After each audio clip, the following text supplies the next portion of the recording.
말씀을 나누겠습니다.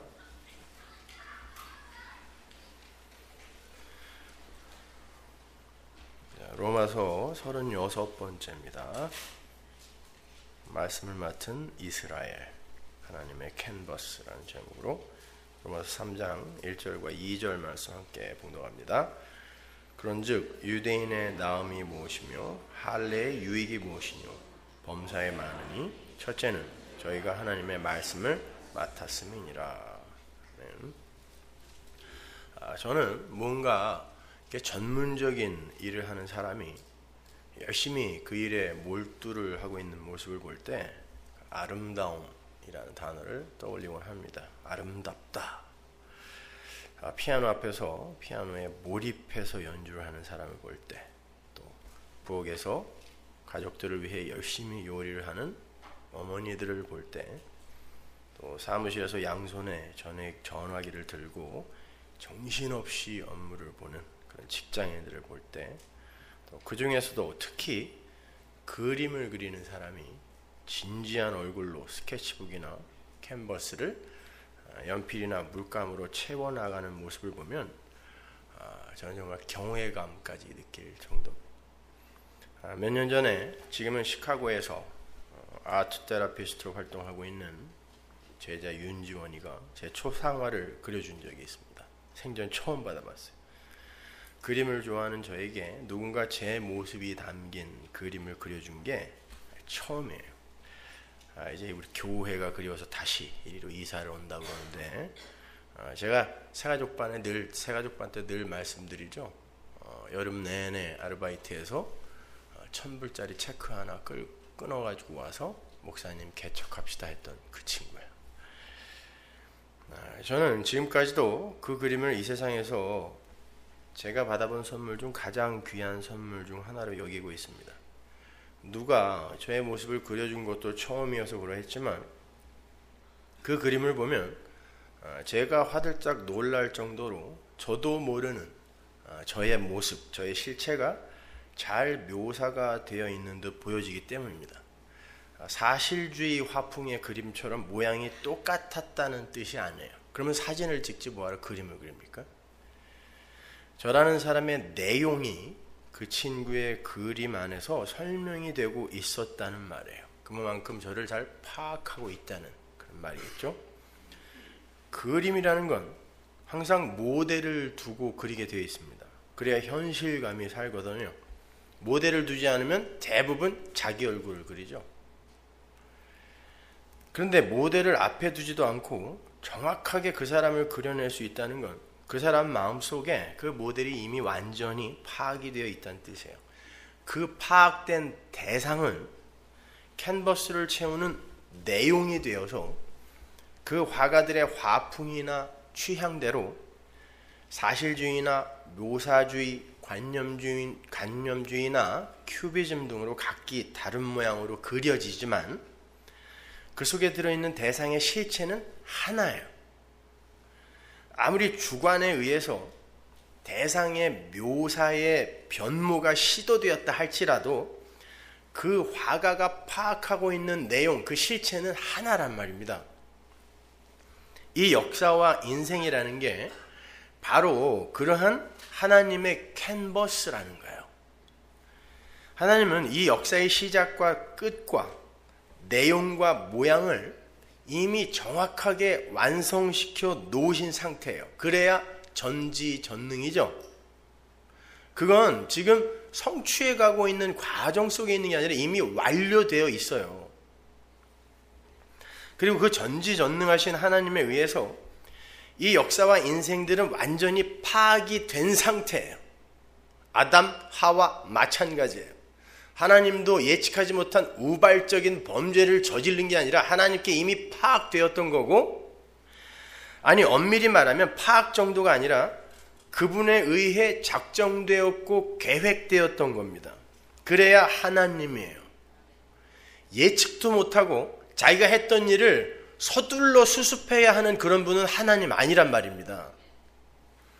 하나님께서는 당신께서 그리고자 하시는 내용을 각각의 인생과 그들이 살아야 하는 그 역사, 히스토리라는 그 캔버스 위에 겉으로 보아서는 각기 다른 모양처럼 보이는, 화풍이 다르면 다른 모양인 것 같지만 피카소가 그리는 그림, 고흐가 그리는 그림, 한 대상을 봐도 다르게 나오잖아요. 그러나 그 대상은 하나란 말입니다. 그렇게 하나의 그림을 그리고 계신 거예요. 이 역사와 우주와 인생 각자는 거대한 하나의 캔버스예요. 거기에 어떤 그림이 그려지고 있는 거예요. 지금요. 막 사는 거 아니에요. 지금 우리가요.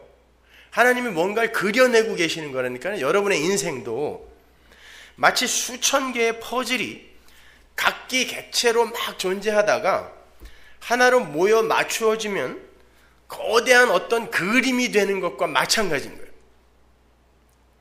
하나하나도 그 그림이지만 그게 맞춰지면 바로 그 거대한 하나의 실체가 되는 거란 말입니다. 그렇다면 하나님은 지금 이 역사와 인생에 어떤 그림을 그리고 계신 걸까요, 여러분? 예수라는 그림을 그리고 계신 거예요. 이해가 잘 안 가시죠? 그런데 예수님은 당신의 말씀대로 아버지를 설명하러 오신 분이라 그래요.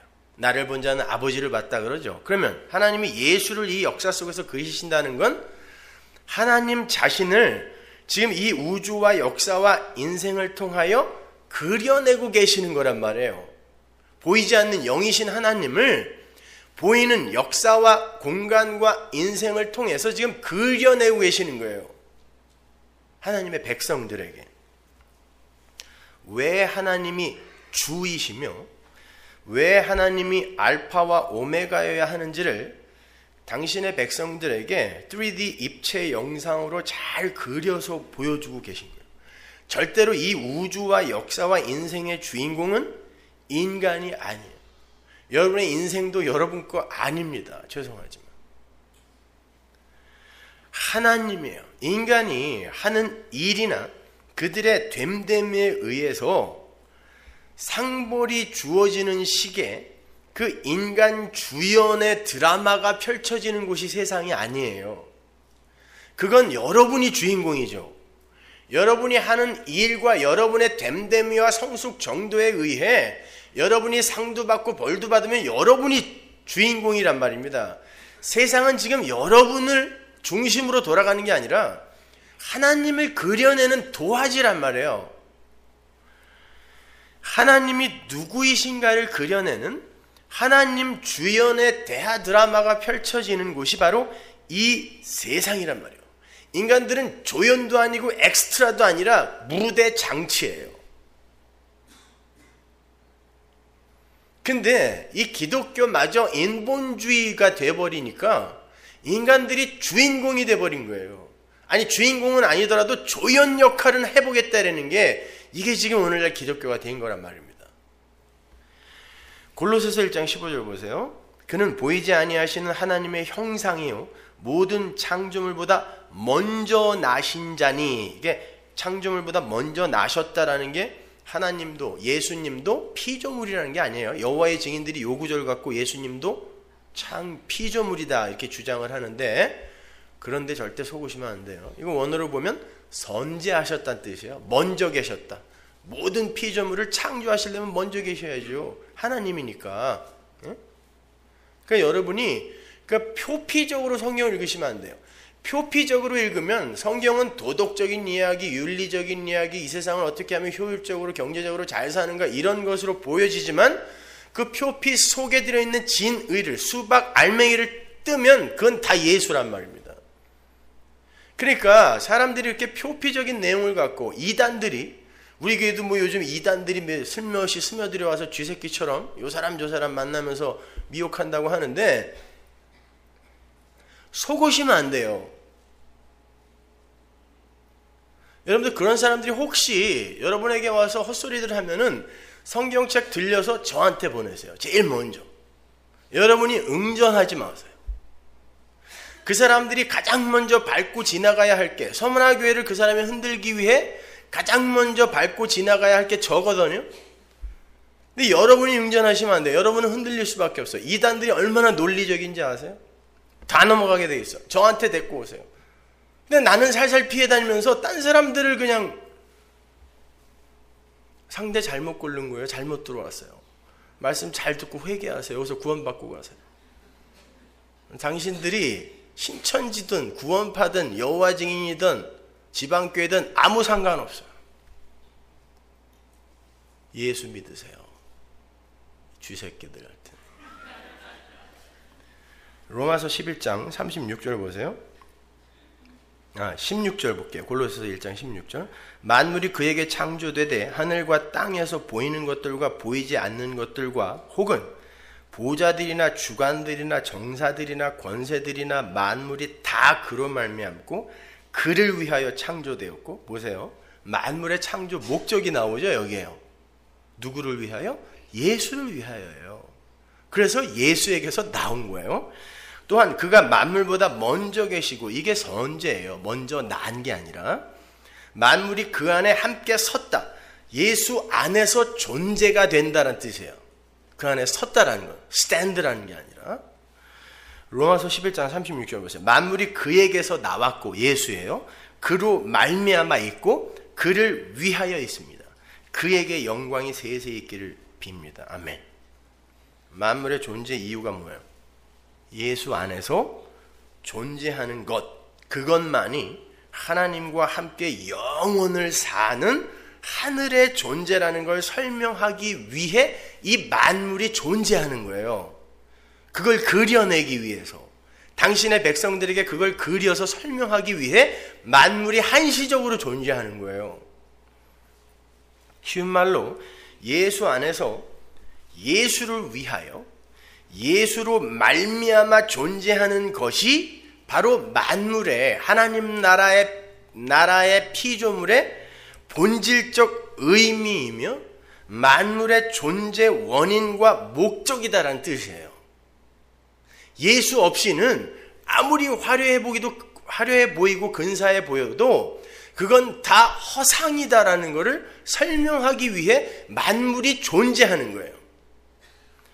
예수와 관계없는 모든 건 존재로서의 성립 자체가 불가하다는 겁니다. 예수 안에서만 모든 게 존재일 수 있어요. 있음이 되기 위해선 예수 안으로 들어가야 되는데, 그러기 위해선 그건 곧 예수가 그 안을 채운다는 뜻이기도 하죠. 그걸 연합이라 그래요. Union Christ. 그건 예수 안에서 내가 존재가 된다는 건 내 주체성과 존재성이 부정된다는 뜻이에요. 근데 오늘날 기독교는 주체성과 존재성을 챙기기 위해서 하나님을 사용하는 종교가 됐단 말입니다. 그걸 올바로 깨닫고 자기 존재를 부인당하여 예수 안으로 흡수되는 걸 구원이라고 그래요. 그래서 교회를 예수를 머리로 한 지체라고 하는 거예요. 예수가 머리가 되면 자기의 존재성이 부정돼 버려요. 머리가 명령하지 않은 그런 행위를 지체가 스스로 하기 시작하면 그 중풍이에요. 그게 뇌성마비인 거예요. 예수가 머리라는 건 예수의 뜻 안으로 내가 흡수돼 버리는 거예요. 그 상태를, 그렇게 연합된 상태를 순종이라고 해요. 순종은 하나님이 지키라고 하는 율법의 세목 몇 개를 지켜내는 게 순종 아니라 그랬습니다. 순종, 그 말하는 단어 자체가 완전이라는 뜻을 함의하고 있는 단어라 그랬죠. 그러니까 완전히 순종이 되는 건 예수 안으로 항복되어 들어가 버리는 게, 자기가 온전히 부인되어지는 게, 나는 하나님이 생기를 후 불어넣지 않았으면 그냥 죽은 흙 맞구나, 아담 맞구나, 요 자리로 들어가서 하나님, 내 삶에 하나님의 뜻을 그려내세요를 순종이라 그러는 거예요. 그걸 연합이라 그러고, 그걸 다른 말로 안식이라 그러죠. 안식이라는 단어 자체가 내가 일을 하지 않는다라는 뜻을 함의하는 거니까 그게 안식이에요. 그게 하나님 나라예요. 하나님이 나를 통하여 하나님의 능력과 생명력을 부어서, 그걸 바라크, 복이라 그러죠. 복을 부어서 하나님을 그려내는 걸 하나님 나라라 그래요. 근데 내가 선악과 먹고 선악의 분별을 내가 하면서 하나님처럼의 삶을 추구하는 걸 마귀의 세상이라 그러는 거예요. 그건 창세기에서부터 친절하게 설명이 되고 있어요. 창세기 2장 1절 보세요. 천지와 만물이 다 이루니라. 똑같은 단어가 또 나오죠. 그리고 다 이루었다. 테텔레스타이라는 단어가 나와요. 2절 하나님이 지으시던 일이 일곱째 날이 이를 때에 마치니 그 지으시던 일이 다음으로 일곱째 날에 안식하시니라. 하나님이 일곱째 날을 목조사 거룩하게 하셨으니 이는 하나님이 그 창조하시며 만드시던 모든 일을 마치시고 이 날에 안식하셨습니다. 여기에도 천지 만물이 등장해요. 그 천지 만물을 하나님이 창조하세요. 그 첫 창조는 창세기 1장의 첫 창조는 하나님 나라라는 그 묵시 속의 그 새 창조의 모형이라 그랬죠. 그죠? 첫 창조는 새 창조의 모형이란 말이에요. 그런데 그 천지 만물의 그 창조 끝에 안식이 등장해요. 일곱째 날에 안식이라는 개념이 등장하죠. 안식이란 여러분이 아시는 것처럼 묵시 속에 완료된 하나님 나라의 현실을 가리키는 거예요. 여러분 어렵지 않죠? 지난주에 어떤 사람이 편지를 써가지고 그렇게 어렵게 설교를 하는데 누가 알아듣냐고 그냥 욕을 해대가지고 아니 못 알아들으면 공부를 해야지. 아니 어떻게 모든 목사가 똑같은 수준으로 유치원 수준으로 설교를 합니까? 거기서 졸업하고 올라오는 데도 갈 때도 있어야지. 그러니까 성경을 많이 읽어서 그릇을 만들어놔야 알아들을 수 있어요. 서머나 교회에서는. 자, 골로새서에서는요. 천지와 만물의 창조 목적이 예수로 수렴되고 있었죠. 골로새서와 로마서에서는. 그죠? 예수에게서 나와서 예수로 다시 들어가는 거예요. 예수란 말이에요. 천지 만물의 창조 목적이. 그런데 창세기에서는 그렇게 천지 만물이 다 이루어진 상태를 안식이라 그래요. 그렇다면 예수와 안식은 아주 밀접한 연관이 있는 거란 말이에요. 성경을 지금 유기적으로 창세기부터 계시록까지 머릿속에 이렇게 뚝 떠올려서 한번 생각해 보자는 말입니다. 잘 생각해 보세요. 사도 바울은 천지 만물이 예수가 누구이며 예수의 하시는 일이 어떤 일인지를 설명하기 위해 창조가 되었다고 하고, 창세기를 쓴 모세는 그 천지 만물이 안식으로 결과지어진다라고 이야기를 하고 있어요. 바울은 천지 만물이 예수로 수렴된다 그러는데 모세는 천지 만물이 안식으로 향하고 있다 그러는 거예요. 그들을 조합하면, 그 둘을 조합하면 어떤 이야기가 됩니까? 안식, 즉 하나님 나라는 예수가 홀로 성취한다라는 걸 설명하기 위해 천지 만물이 창조가 된 것이다라는 결론이 도출되는 거예요. 그렇잖아요. 복음서를 보면 예수님께서 여섯째 날까지 일을 하시죠. 물론 상징적인 여섯째 날을 말하는 거예요. 어떤 일을 하세요? 아버지께서 일을 하시니 나도 일을 한다라고 하시면서 창세기 2장에 그 아버지의 일을 말씀하시면서 새 창조를 설명하세요. 그죠?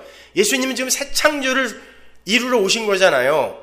그래서 요한복음 1장이 창세기 1장과 똑같은 이튿날, 날, 7날로 구성이 되어 있는 거잖아요. 그 창세기 2장의 아버지의 일을 인용하셔서 예수님이 새 창조를 말씀하세요.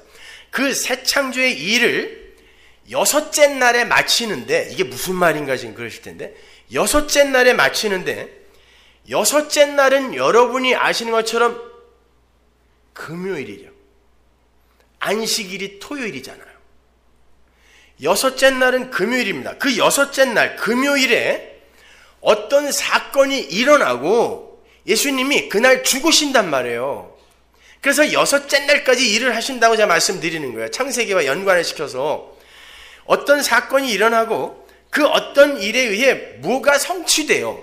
그 여섯째 날, 그러니까 6월절 금요일에 십자가가 서요. 그리고 그 십자가 위에서 창세기 2장에 쓰인 단어 다 이루었다. 창세기 2장에서는 천지 만물이 다 이룸에, 십자가 위에서는 테텔레스타이, 다 이루었다. 요 다 이룸의 모형이 첫 창조란 말입니다. 그 다 이루었다라는 하나님의 선언이 십자가 위에서 세상에 떨어진단 말이에요. 거기에서의 다 이루어짐은 예수의 죽음에 의한 다 이루어짐이었죠. 뭐가 이루어졌어요? 예수님이 십자가에서 그렇게 다 이루시고 죽으심으로 교회에 하나님 나라가 탄생한 거예요. 하나님의 나라인 교회가 예수의 십자가로 완전히 완성됐다는 뜻이에요. 완전히 이루어졌다는 뜻이란 말입니다. 창세기에서도 여섯째 날 인간이 만들어지죠. 사람이. 근데 사람이 어떻게 만들어져요? 남자가 만들어지고 며칠 있다 여자 만들어졌어요? 하나님께서 우리의 형상으로 남자와 여자를, 사람을 만들자 그러고 남자와 여자를 만들었다 그러죠? 그날 만들어진 거란 말입니다. 근데 여자가 어떻게 만들어졌죠? 남자가 잠이 들어요. 죽는 거예요. 죽음을 메타포하는 거죠. 옆구리가 뚫려 갈비뼈가 적출이 돼요. 물과 피, 여자가 애 낳을 때 나오는 거예요. 물과 피를 쏟으면서 교회, 여자, 신부가 탄생이 되는 거죠. 그 이야기를 예수님의 십자가가 여섯째 날 골고다의 섬으로 말미암아 교회가 탄생되는 걸로 다시 설명해 주는 거란 말입니다. 그게 다 이루어지는 거예요. 테텔레스타이. 그 이야기, 예수의 죽음으로, 희생으로 말미암아 하나님의 백성은 성취되고 그 하나님의 나라가 완성되는 것이다를 설명해 주는 게 역사이며 인생인 거란 말이에요. 그리고 성경은 전부 그 이야기만 하고 있는 거란 말입니다. 그 관점으로 여러분이 성경을 보지 못하면 여러분은 수박 껍데기만 핥고 있는 거란 말이에요. 예수로, 복음으로 풀리지 않는 성경은 성경이 아니에요. 하나님의 말씀이 아니란 말입니다. 간디나 성철 스님이 죽을 때까지 열심히 읽었던 그 성경은 성경이 아니라니까요. 그분들은 우리보다 더 열심히 읽었어요. 루소는 100번 읽었다니까요. 처음부터 끝까지. 그래놓고 왜 나는 그리스도인이 아닌가라는 책을 쓰고 죽었단 말입니다. 왜? 표피적으로 봤기 때문에 그래요. 그러니까 다른 종교와 다를 바가 하나도 없어요. 착하게 잘 살아서 하나님 나라 가서 상 받자. 그러면 뭐하러 예수를 믿습니까? 절에 가지. 순무공예로 밥도 맛있는 거죠. 스님들 얼마나 착해요. 착한 사람은 다 거기 있는 것 같아요. 얼굴이 그냥 훤해. 광채가 나죠. 목사들은 이렇게 꾀죄죄해가지고 말이죠. 승질만 독하게 생겨가지고. 심하게 웃으시네요. 동의하신다는 얘기죠. 보시는 바와 같이 그 이야기를 창세기 2장은 천지 만물이 다 이루어지는 것으로, 그리고 안식으로 설명하는 거고, 바울은 그 현실을 예수를 위하여 예수로 말미암는 만물의 그 본질적 존재 의의로 설명하는 거예요. 그러니까 어떠한 묵시 속 그 목적, 그 창세전 언약이라고 그러죠. 그 에베소서 1장에서는 그 창세전 언약이 예수에 의해 완료가 되는 그 커다란 구속사의 그림을 설명하기 위해 천지와 만물이, 거기엔 인간도 포함되는 거예요.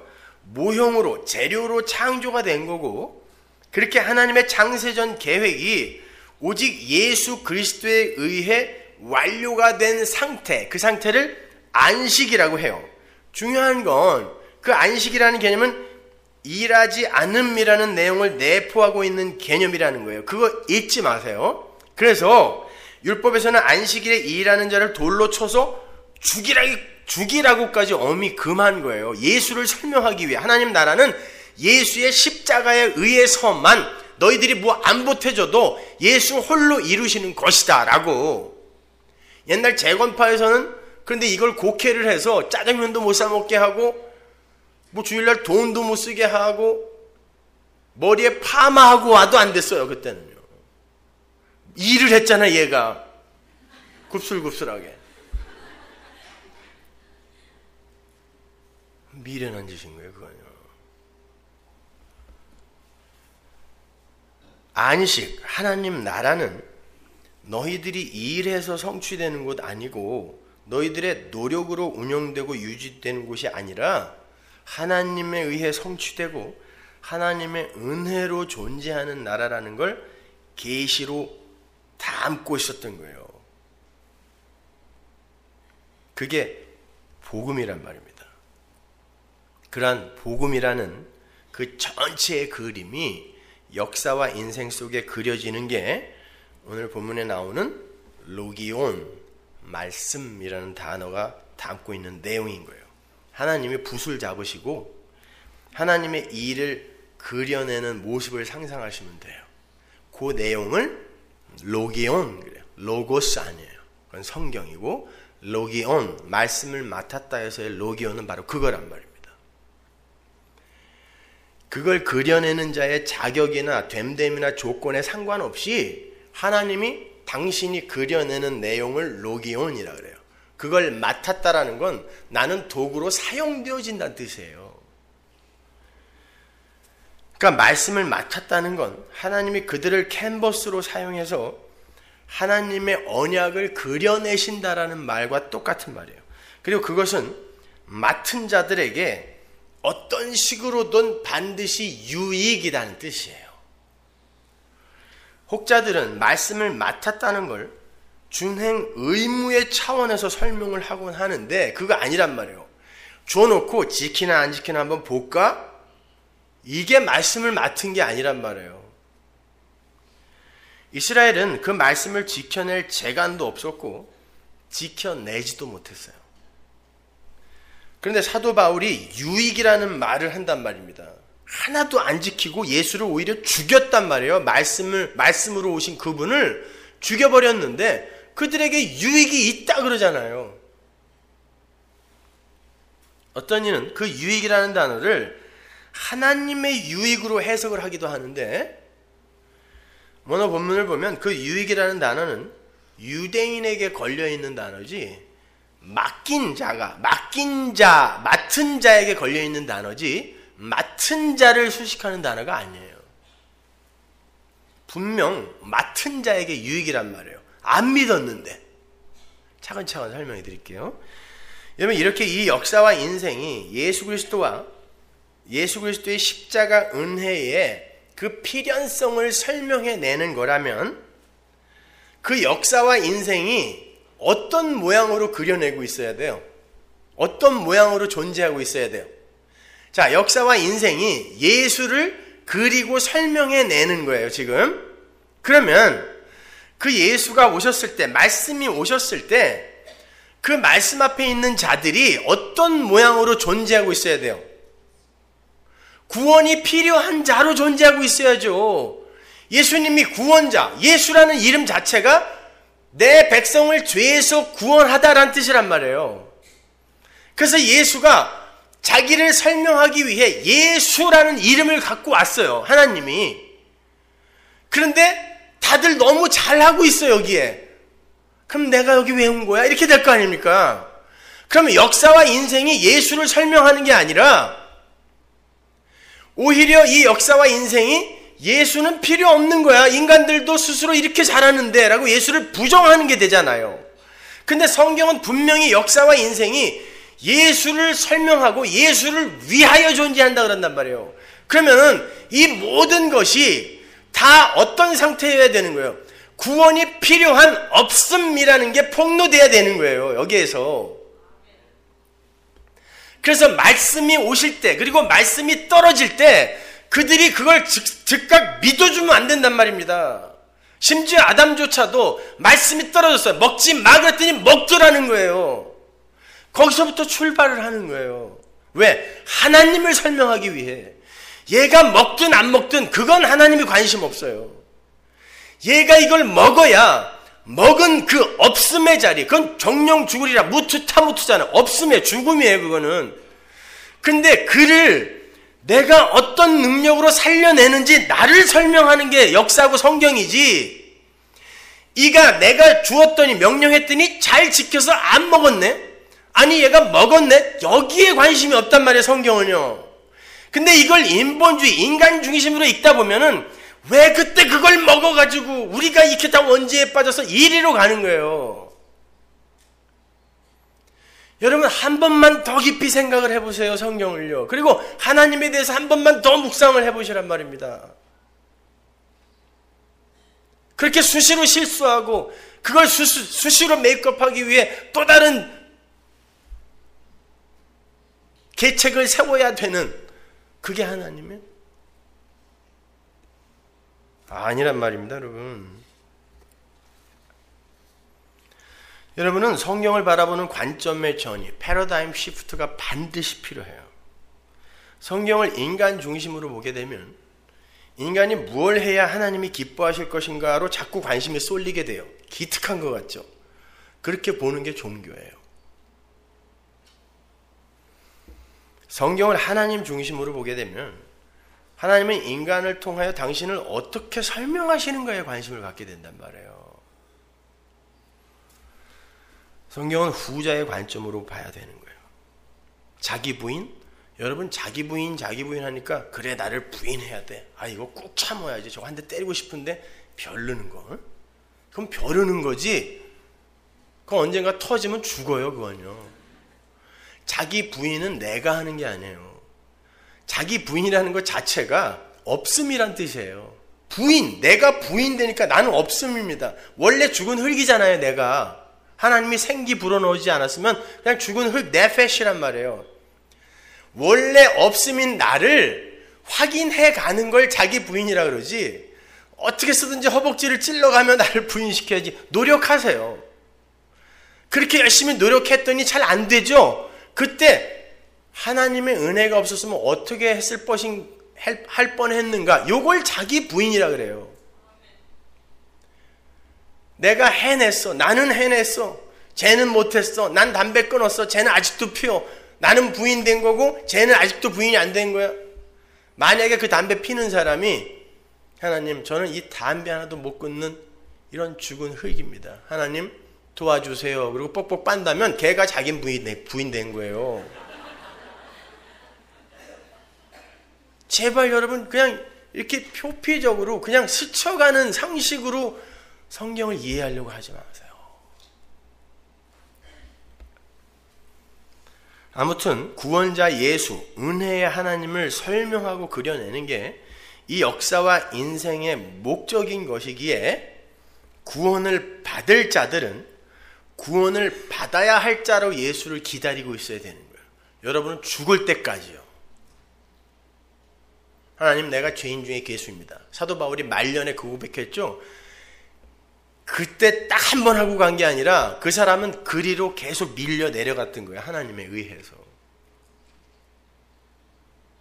하나님 내가 이렇게 열심히 했고 난 율법으로는 흠도 없는 자였는데 남들이 다 저 사람만큼만 살아라고 이야기한 사람인데 내가 죄인 중에 괴수 많네요. 그 말은 하나님 나는 하나님이 구원 안 해주면 지금이라도 언제든지 지옥에 떨어질 그런 존재입니다. 이 고백이거든요. 이걸 진심으로 했단 말이에요. 다시 설명합니다. 우리가 성경을 통해 확인한 바에 의하면 이 역사와 인생 그리고 우주라는 공간은 예수 그리스도를 설명하기 위한 하나의 도구라 그랬어요. 제 말 아니에요. 성경에서 읽었잖아요. 캔버스란 말입니다. 내가 내 영광을 위하여 창조한 그들을 오게 하라. 하나님의 영광을 위해서 창조된 거예요. 여러분은요. 하나님은 거기에 예수를 그려내세요. 그런데 예수는 자기 백성, 모든 백성 아니에요. 자기 백성이라는 말이 굳이 들어가 있는 건 그 자기 백성 밖에 또 다른 백성이 있다는 뜻이에요. 자기 백성만을 죄에서 구원할 자예요. 예수가. 그렇다면 이 세상은 어떤 상태라는 거예요? 구원을 받아야 하는 상태라는 거예요. 그래서 하나님은 안식, 즉 하나님 나라가 누구에 의해 어떤 희생을 전제로 성취가 된 것임을 그려내시기 위해 아담들의 입에 선악과를 쑤셔 넣어서 이 마귀의 세상에 내려 보낸 거예요. 그럼에도 불구하고 정령 죽어야 할 너희들을 내가 어떻게 살려내는지 나를 배우라는 것입니다. 그래서 가장 보기 쉬운 곳에 선악과를 심어 놓은 거예요. 먹으라는 것입니다. 아니, 먹을 수밖에 없는 존재라는 거예요. 너희들은 내 은혜가 빠졌을 때는. 이걸 여러분이 신앙생활을 통해서 확실히 깨달아야 되는 거예요. 근데 우리는 조금만 선한 일, 기특한 일을 해놓으면 적어도 내가 그 자리에 있었으면 나는 그거 안 먹었을 텐데, 적어도 내가 예수님 당시에 있었으면 내가 예수님 십자가에 못 박혀 죽지 않게 막았을 텐데, 그게 베드로였다니까요. 그렇게 막는 베드로에게 예수님이 뭐라고 했어요? 이 사탄아, 그랬단 말입니다. 왜? 너는 못 막아. 거짓말 하지 마. 못 막아. 금방 들통났죠? 저주하며 3번 부인할 놈이 죽지 마세요 그랬어요. 목숨 걸고 막겠다 그랬단 말입니다. 하나님은 그걸 원하는 게 아니란 말이에요. 나는 이렇게 3번 다 굴기 전에 하나님을 저주하여 3번 부인할 그런 자니까 하나님 나를 도와주세요. 너 진짜 나 사랑해? 주님이 아시잖아요. 뭘 알아요? 내가 당신을 사랑하는 줄 주님이 아시잖아요. 그건 그 사랑의 주체를 주님에게 던져드리는 거예요. 돌려드리는 거예요. 내가 주님을 사랑할 수 없는데 주님은 나를 주님을 사랑하는 자로 만드실 거잖아요. 그게 바로 내가 주님을 사랑하는 줄 주님이 아시잖아요 라는 뜻이란 말입니다. 그분을 붙드는 거예요. 십자가를 붙드는 거예요. 노력해서 되는 게 아니라. 그런데 그걸 십자가를 붙들기 위해선 내가 노력을 또 하게 돼요. 그게 하나님이 나를 끌고 가는 방법이란 말이에요. 그런데 이걸 아는 사람은 그걸 해냈다 할지라도 하나님을 찬양하지, 나는 해냈고 너는 못했다로 못 간단 말입니다. 근데 오늘날 기독교는 열심히 노력해서 하나님은 괜찮아, 저기 있으라고 그래요. 아주 위급한 상황에만 와서 도와달라 그러고 자기들이 해서 자기를 자랑하는 종교가 됐단 말입니다. 그러니까 나를 알아주지 않으면 교회에서도 난리가 나는 거예요. 왜 날 안 알아주냐고. 밖에서 안 알아주니까 여기 와서라도 그냥 어떻게 나를 드러내보려고 하유치해요 정말. 집구석에서 마누라들이 그냥 계속 남자 취급을 안 해주니까 여기 와서라도 어떻게 잘 좀 해주세요. 집에서 교회 와서 성질 안 내게.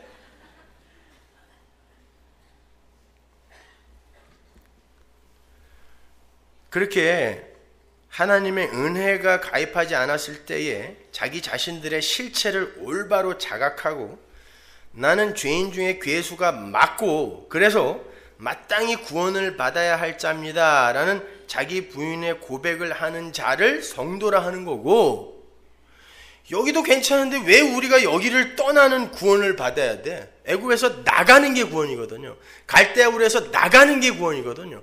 소돔과 고모라에서 나가는 게 구원이거든요. 근데 거기는 다 살기 좋은 곳이었단 말이에요.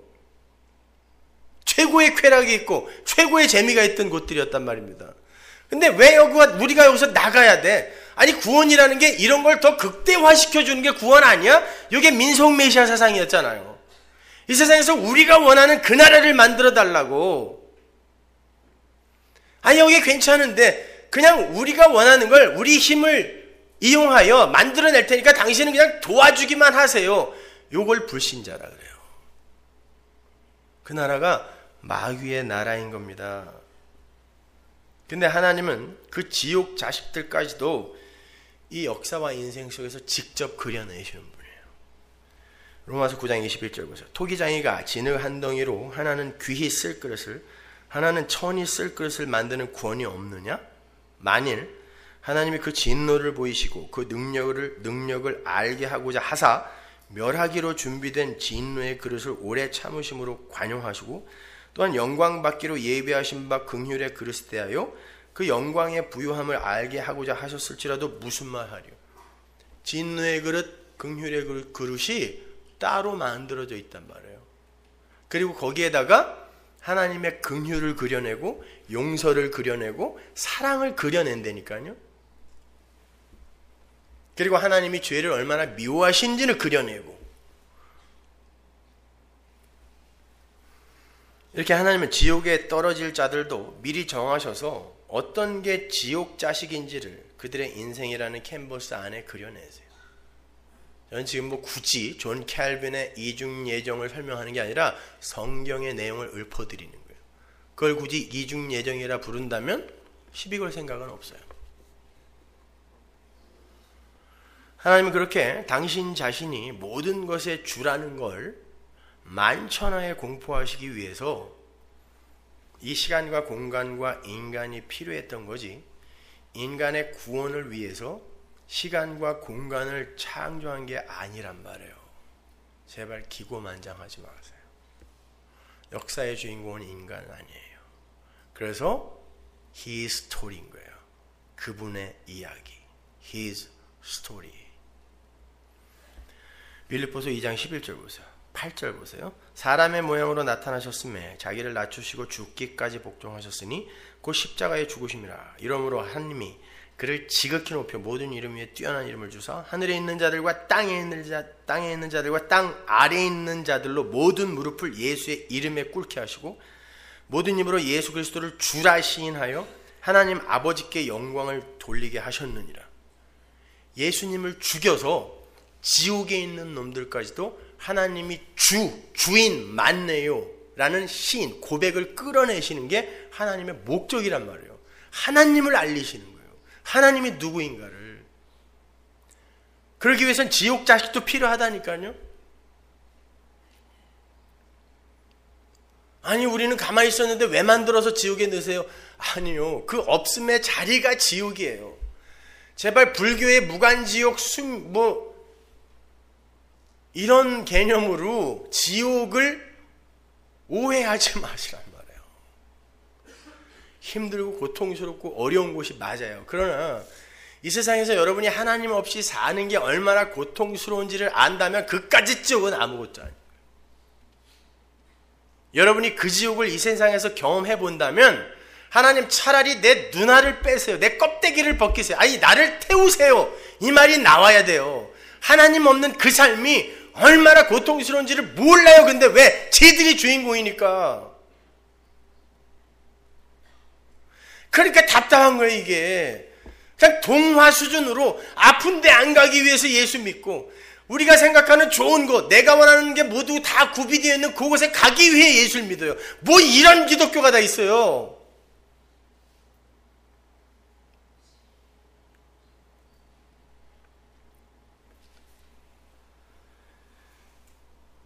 하나님의 백성과 하나님의 나라는 전적으로 하나님의 일하심에 의해 성취되는 것임을 보여주기 위해 이 역사와 우주라는 모델하우스가 한시적으로 존재하는 거예요. 그리고 그렇게 모든 것의 시작과 끝이 하나님이라는 걸 알리고 이 만물의 역할이 종결되는 거예요. 그래서 결국 알아야 할 자들이, 하늘의 계시를 알아야 할 자들이 모두 알아먹었을 때 이 역사와 인생과 우주라는 모델하우스가 철거되고 오롯이 예수가 주인이 되고 예수만 드러나는 하나님 나라가 서게 되는 거예요. 히브리서 1장 10절 보세요. 또 주여 태초에 주께서 땅에 기초를 두셨으며 하늘도 주의 손으로 지으신 바라. 그것들은 멸망할 것이나 오직 주는 영존할 것이요 그것들은 다 옷과 같이 낡아지니 왜 만들어 놓고 멸망시키냐고요. 그러면 그건 멸망하기 위해 창조된 거 아니에요. 그리고 뭐만 남는다 그래요? 예수만 남아요. 첫 창조에 속한 모든 게 나중에는 해까지 사라지죠. 계시록에 가면은. 그리고 진짜 빛인 하나님만 남잖아요. 예수가 드러나면 첫 창조에 속한 모든 건 그건 아니구나. 이건 모델하우스였구나. 설명용으로. 예언약에 속한 모든 게 다 그렇게 사라지게 되는 거예요. 그리고 예수만 남는 거예요. 12절. 의복처럼 갈아입을 것이요 그것들이 옷과 같이 변할 것이나 주는 여전하여 연대가 다함이 없으리라. 연대가 다함이 없다라는 말이 영원이에요. 누구만? 주만. 그러니까 모든 건 그 주 예수를 설명하기 위해 한시적으로 존재하는 거라는 게 맞는 거죠. 지금요. 다 낡아진대요. 멸망하여 없어진대요. 그 말은 이 역사가 두 개의 가치가 처절하게 싸우는 장이라는 말과 똑같은 말이에요. 예수 그리스도라는 가치와 피조물들의 그 의기투합과 연합에 의한 바벨성이라는 그 가치와의 싸움인 거죠. 그런데 결국은 예수라는 가치 앞에 모든 것들의 이 연합이, 만물의 연합이 산산이 부서지고 낡아져서 예수라는 가치만 오롯하게 승리의 기호로 서게 되는 거죠. 그래서 지역교회라는 공동체 안에서도 예수라는 가치와 인간이라는 가치가 전쟁을 벌이게 되는 거예요. 교회 안에서도. 교회 안의 전쟁 중에 가장 무서운 전쟁이 바로 그러한 신본주의와 인본주의의 전쟁이에요. 하나님은 당신의 백성들에게만 인간들의 처음 자리를 자각하게 하시고 확인하게 하세요. 예수님이 그러죠. 이걸 아는 게 너희들에게는 허락됐지만 쟤네들에게는 허락 안 됐다 그러죠. 모든 건 하나님의 허락하에 일어나는 거예요. 여러분이 뭘 해도 그건 하나님이 허락하신 거지 여러분의 의지와 선택을 발동하여 성취해낸 거 아니에요. 그래서 예수님의 이름이 자기 백성만 죄에서 구원하는 자인 거예요. 근데 죄가 뭐라 그랬죠, 여러분? 인간이 자신을 믿고 자신의 능력을 신뢰해서 인간 자신들이 주인공이 되는 세상을 꿈꾸는 모든 게 다 죄예요. 그 안에 들어있는 사건화되어 밖으로 나오지 않은 그 마음까지도 죄라 그랬어요, 성경은요. 그러니까 이 땅에서 열심히 공로를 쌓아서 하늘나라에 가서 상을 받겠다고 하는 사람은 죄 짓는 거예요, 여러분. 내가 주인공이 되겠다는 거 아니에요, 그거. 거기 가서도 나는 상을 받고야 말 거야. 왜? 상을 왜 받아요? 쟤랑 나랑 차등이 있어야 내가 돋보일 거 아닙니까? 이게 상의 역할이잖아요. 그게 마귀의 생각이란 말이에요. 그러니까 이슬람 교인들이 폭탄을 조끼로 입고 마구 터뜨려 버리는 거예요. 자살 폭탄 테러. 상 받으려고요. 어떻게 기독교가 그런 저급한 종교가 돼버렸냐고요.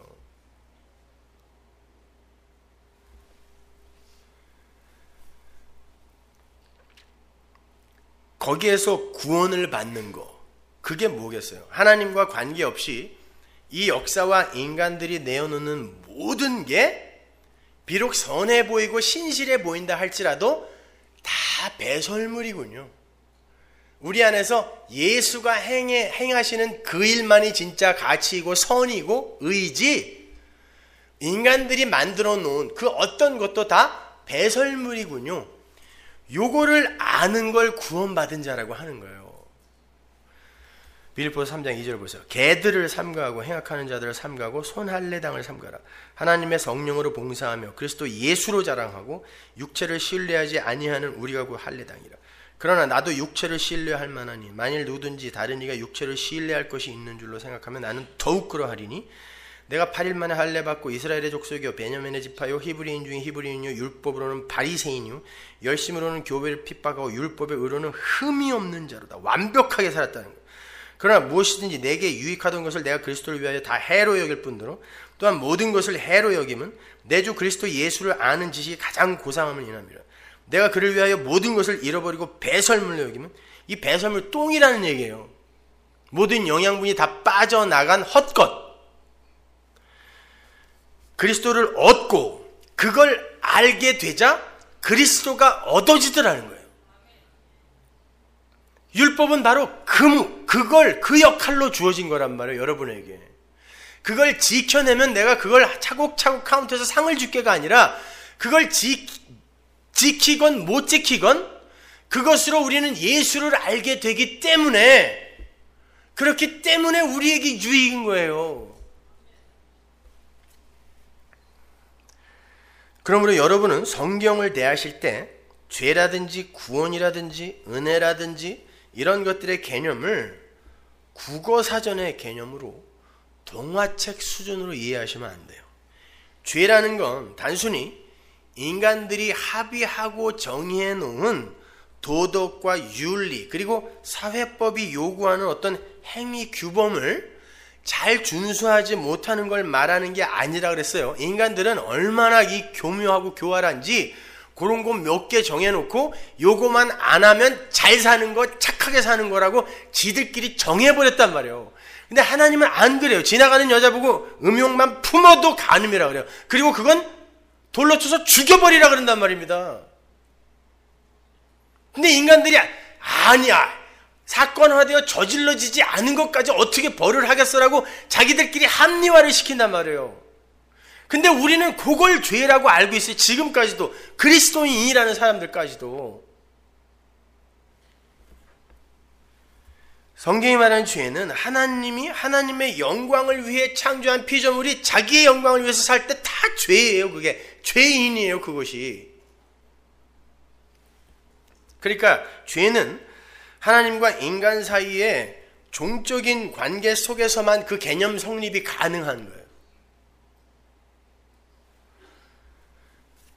인간들 사이에서의 그 횡적 관계에서는 기실 죄라는 개념이 성립이 안 돼요. 왜?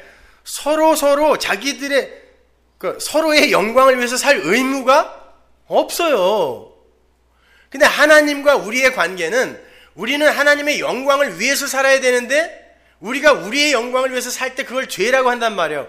그러니까 인간들 사이에서는 뭐 저마다 자기의 영광을 위해서 살고 있는데 무슨 죄가 성립이 돼. 그래서 다윗이 밧세바를 범하고도 내가 하나님께만 범죄했다라고 이야기를 하는 거예요.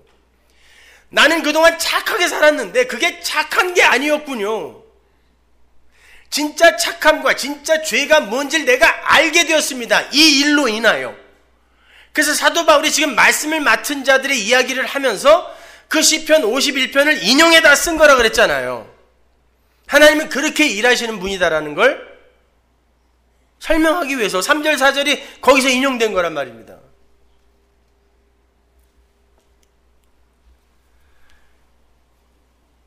다윗이 이야기한 것처럼 죄는 인간과 하나님 사이에서만 그 개념이 성립이 될 수 있는 거지만 그렇게 내가 내 영광을 위해서만 살 때 다른 이들을 무시하고 다른 이들을 함부로 대하는 그런 모습으로 나타날 수 있어요. 그것도 죄 맞아요. 그러나 진짜 죄는 하나님과 나와의 종적 관계에서만 성립되는 거란 말입니다. 근데 우리는 인간 관계에서의 이해 득실, 그 결과로 죄를 따진다니까요. 제가 나 때렸어요. 죄예요. 제가 내 거 훔쳐갔어요. 죄예요. 다 나예요. 나. 하나님은 없어요. 교회에서 유일하게 실종된 게 있는데 그게 하나님이에요.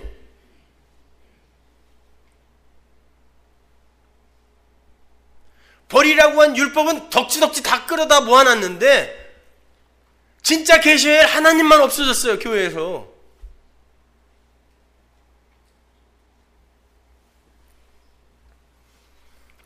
자, 그렇게 죄라는 게 인간과 하나님 사이의 종적인 관계에서만 성립이 되는 거라면 어떻게 창조주와 피조물 사이에서 죄라는 게 생산될 수 있을까요? 창조된 자인데 피조물이 어떻게 창조주에게 죄를 지어요? 혹자들의 주장처럼 하나님이 죄를 조성한 건가요? 죄를 만들었어요, 하나님이? 아니면 또 다른 혹자들의 주장처럼 인간들이 자유의지로 죄를 선택한 겁니까? 여러분, 하나님께서 이 역사와 인생이라는 걸 굳이 창조하셔서, 왜? 창세전에 이미 우리는 하나님의 아들이 되었다라고 하잖아요. 에베소서 1장에서. 그러면 묵시 속에서 그렇게 됐으면 그냥 묵시 속에서 하나님 나라로 넣으면 되는데 왜 굳이 한시적인 모델하우스인 역사와 공간을 만들어서 왜 여기에다가 인간들을 내려 보내냔 말이에요.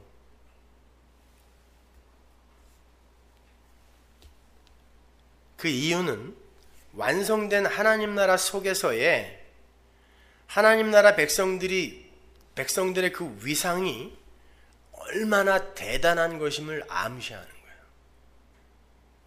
여러분, 원래 존재는 하나님입니다. 하나님밖에 존재는 없었어요. 맞죠? 막 코아세르베이트 같은 유기물질이 갑자기 빅뱅에 의해서 막 생물이 되고 거기서 진화가 되어 이렇게 된 거 맞아요? 존재는 하나님밖에 없었어요. 그러면 하나님 외의 모든 존재는 원래 자리가 처음 자리가 없음이에요. 무. 그런데 하나님 나라가 뭐냐면 그 무였던 없었던 어떤 것들이 하나님 나라에 들어와서 하나님과 방불한 하나님이 누리는 모든 걸 함께 누리는 곳이 하나님 나라예요. 하나님의 자녀가 되어서 아니 심지어 하나님과 연합이 되어 하나님이 우리의 처소가 되고 우리가 하나님의 처소가 되는 이런 엄청난 존재가 되는 거예요. 원래 없음이 그 어마어마한 존재 그 존재들이 감히 나는 없음이었다라는 걸 생각할 수 없을 만큼 엄청난 존재로 우리는 신분이 격상될 거란 말이에요. 그런데 그들이 거기에서 나는 원래 없음이었구나 라는 걸 모르면 그게 자기의 자리를 떠나는 마귀란 말이에요. 그러면 그러한 일이 없기 위해서는 우리는 반드시 이 역사와 이 우주 속에서 인생 속에서 나는 하나님의 은혜가 아니면 죽은 흙에 불과한 자가 맞습니다. 죄인 중에 계속 맞습니다. 은혜 베풀어 주세요. 하나님 자녀가 되기 위해서 하나님의 은혜가 필요해요. 긍휼이 필요해요. 이걸 배우고 가는 게 신앙생활이에요. 그런데 오늘날 기독교는 내가 여기서 뭔가를 열심히 해서 다른 이들보다 훌륭한 사람으로 평가를 받아서 올라가는 종교가 됐단 말이에요. 물론 그러한 것은 열매로 나타나게 되었어요. 그러나 인간들은 은혜를 모르는 인간들은 복음을 모르는 인간들은 그걸로 자기를 끝까지 자랑해요. 그래서 마태복음에 보면 심판대 앞에서 하나님 내가 이렇게 착한 일 많이 했는데 왜 나를 모른다 그러세요? 내가 언제 안 했습니까? 그런단 말이에요. 염소들이요. 내가 언제 안 했습니까? 하나님은 거기에 관심이 없어요. 너 나 알아 그러는 거예요. 그런데 이거 이렇게 해왔는데요 이러고 있는 거죠. 그러니까 예수님이 뭐라 그래요? 난 너 몰라 그러는 거예요. 그 말은 성도는 이 세상에서 하나님 알고 가는 거지 하나님을 기쁘게 해드릴 어떤 일을 하고 가는 게 아니란 말이에요. 하나님이 여러분에게 여러분의 인생에 붓을 가지고 그 착한 일 선한 일을 그리실 때는 죽어라고 하세요. 아니 그렇게 할 수밖에 없어요. 최선을 다해서 하세요. 그리고는 하나님이 나를 이렇게 사랑하셨구나. 야 이게 바로 성도가 하나님 나라에서 사는 자기 부인의 삶, 자기 비움의 삶, 희생의 삶이 맞는 거구나. 배우시면 돼요. 그러나 그게 여러분의 자랑이 되면 안 된단 말입니다. 제발 좀 알아들으세요.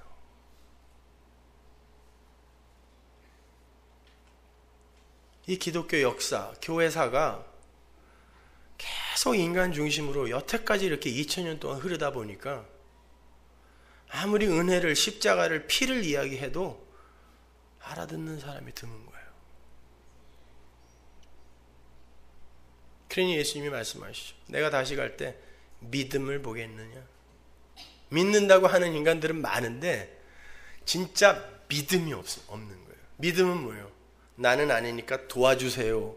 그 상대방을 의존하는 걸 믿음이라 그래요. 근데 지들이 다 하고 있어. 그러니까 믿음을 보겠니 내가? 자기들을 믿고 있는데 내가 믿음을 보겠니? 그러는 거예요.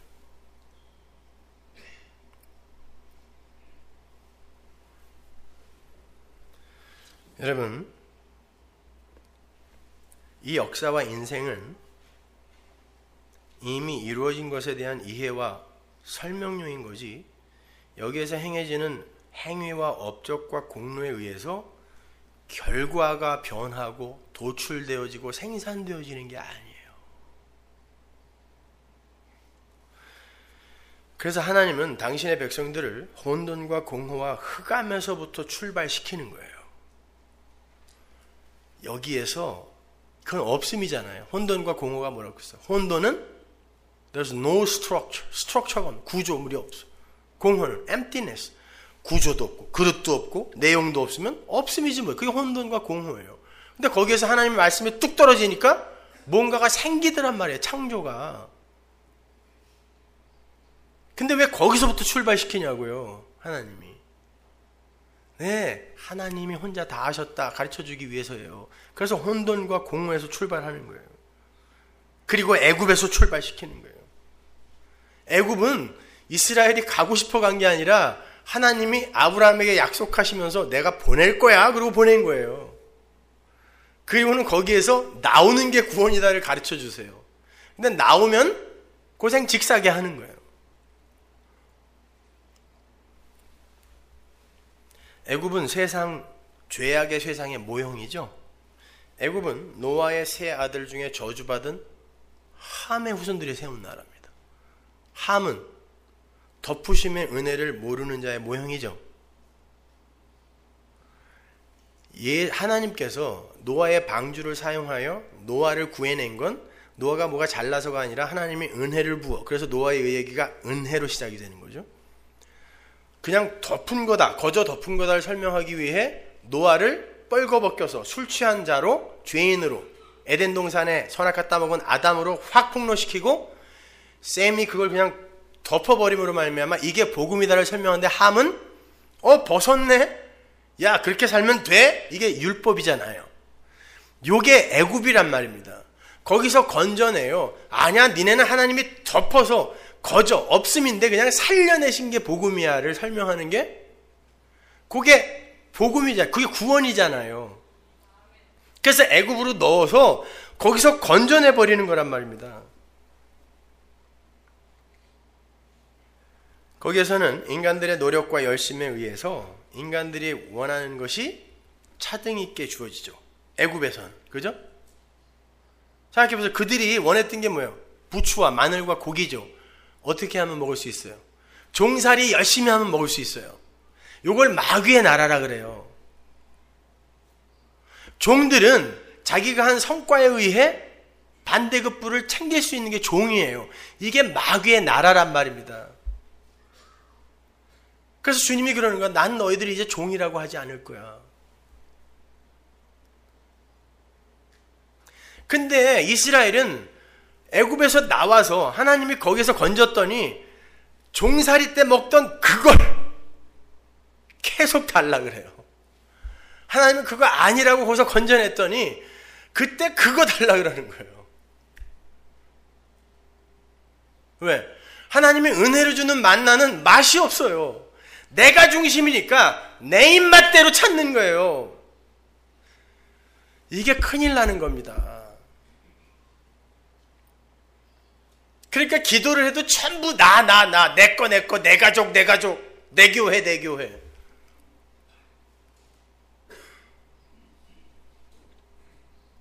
거기에서 예수님, 부처님만 빼면 저기 해인사에서 드리는 기도와 여기서 드리는 기도와 뭐가 달라요?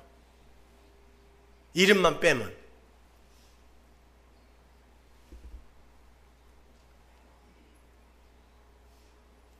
그러니까 예배당에 앉아서 무당 짓거리들 하는 거예요, 다.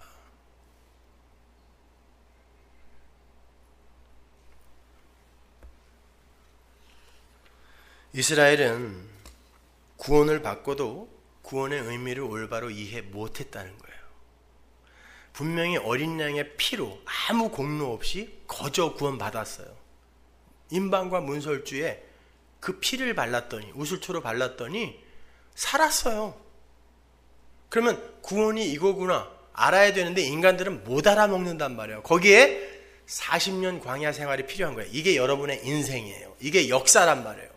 거기에서 인간들이 얼마나 추악한 존재인지, 얼마나 불가능한지가 그려지는 거예요. 이게 여러분의 인생이라니까요.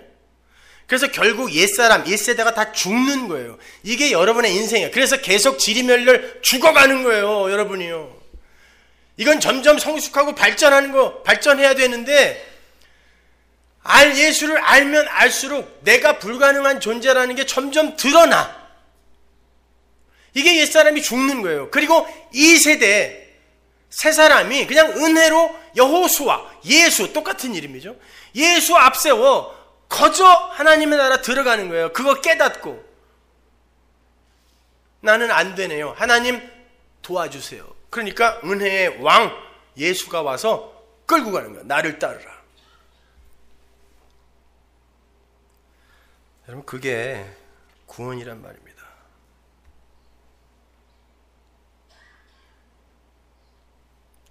그래서 광야 40년 동안의 그 삶 속에서 구원받은 자들에게 다시 율법이 주어지고 그 율법 안 지키면 다시 애굽으로 몰아넣는다는 얘기가 아니에요. 그래서 홍해를 닫아버린 거예요. 하나님이. 다시는 못 돌아간다. 근데 율법을 뭐하러 줘요? 어차피 구원할 거를. 역사 속에서 그거 배우라는 거예요. 니들이 어떻게 구원받았는지. 그리고 그 옛사람들이 다 죽는 일이 또 그려지고, 노뱀 사건이 또 그려지고, 성막 짓기가 그려지고, 모세의 죽음 등의 그림이 그들의 40년 광야 역사 속에 계속 그려지는, 거기에서 그려진 건 다 인간들의 불가능이에요. 아, 인간들은 혼돈과 공허구나. 그러니까 하나님이 은혜로, 노뱀으로 그걸 그냥 쳐다본 자만 살게 하는 은혜로 구원해야 되는 거구나를 그려내는 게 여러분의 신앙생활이고 교회인 거예요. 잘 생각해 보시죠, 여러분. 구원받은 이스라엘이 자기들이 주인공이 되어서 자기들이 원하는 것을 달라고 떼를 쓰면서 하나님을 원망했죠. 마귀의 나라에서 그들이 원했던 게 부추와 마늘과 고기였어요. 그리고 법 같은 거 이런 거 말고 그냥 우리 마음대로 살 수 있는 거. 율법이 없었어요. 애굽에서는. 나왔더니 내가 먹고 싶은 것도 없고 내 마음대로 살 수도 없어요. 내 주체성과 존재성이 묵살돼 버려. 그런데 이게 하나님의 구원이래요. 인간들은 이게 뭐야? 그러면 왜 나온 거야 우리가? 이건 죽는 거지 뭐야 이게? 그래서 모세한테 그러는 거야. 니네 너 우리를 죽이려고 데리고 나왔니? 근데 하나님은 끝까지 맞아, 나 너희들 죽이려고 데리고 나왔어. 애굽의 수치 잘라내고 옛사람의 죽음이에요. 죽이고 내가 니들 안에 넣은 내 예수로 너희들을 반드시 만들어내요. 내 아들 만들어내요. 나는 내 나라에 데리고 들어갈 거야. 이게 광야 40년이란 말이에요.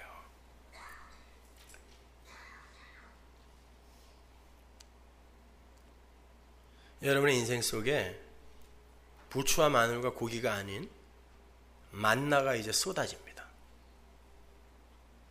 근데 그 만나는 맛이 없어요. 오죽하면 이름이 만나겠어요.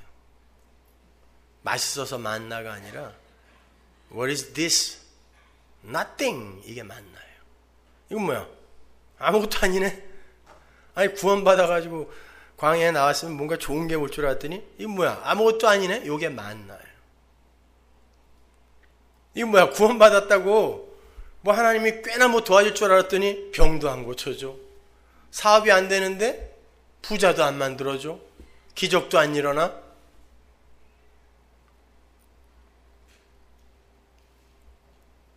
만나예요. 근데 인간들에게 그 만나는 별로 탐탁치가 않은 거란 말입니다. 그러나 그것이 진짜 생명의 양식임을 알게 되는 게 바로 성도의 인생인 거예요. 왜냐하면 그렇게 자기가 원하는 걸 얻어내기 위해 종살이도 마다하지 않고 열심히 사는 걸 죄라 하기 때문에 그래요. 예수님은 그러한 자들을 마귀의 세간이라고까지 말씀하셨어요. 근데 아담들은 그게 죄인 줄을 몰라요. 그래서 거기서 건져내 줬더니 자꾸 그리로 돌아가려 했다라는 것입니다. 그러니까 보세요.